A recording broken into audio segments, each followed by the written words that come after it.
د هر کور مکتب د نن زده کړه د سبا ویاړ. السلام علیکم. د هر کور مکتب ګلالیو زده کوونکو ستړي مسئ. د دوهم ټولګي د ریاضي مضمون اتم درس ته ښه راغلاست.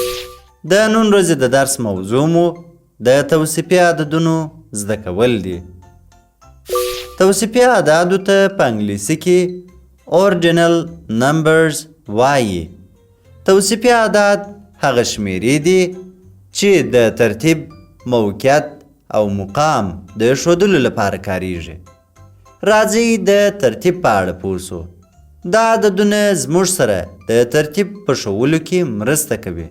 که چیرې په یوه لوبه کې څو ماشومان په کتار کې ولاړ وي او موږ وغواړو چې معلوم کړو لومړی څوک دی او دوهم څوک، نو له ترتیبي یا توصیفي اعدادو څخه کار اخلو. تاسې ټول سکرین ته متوجه سئ.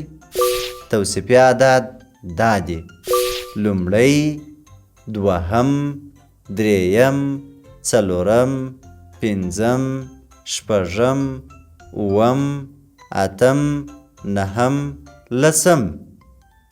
راځئ د مقام په اړه وغږیږو. آیا کله مو اورېدلی دي چې څوک ووایي زه په امتحان کې لومړی سوم؟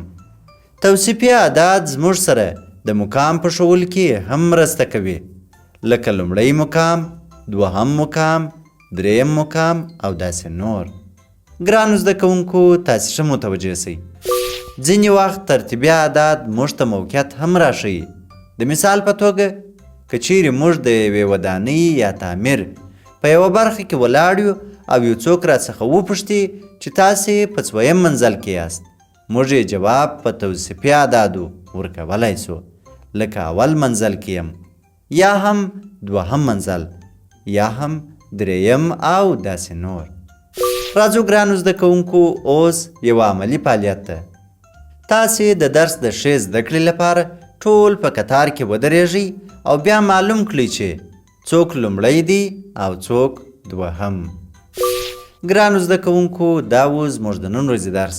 په راتلونکې برخه کې به دوهم فصل راپیل کړو. د خدای په امان.